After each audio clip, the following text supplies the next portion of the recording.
தொடப்பு கட்ட தொடப்பு கட்டாலே உன்னை அடிக்க போறியா? அதான் உனக்கு நான்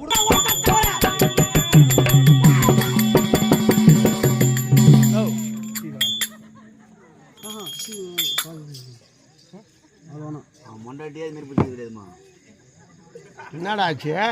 ஏய் மணி என்னவா ஆச்சு?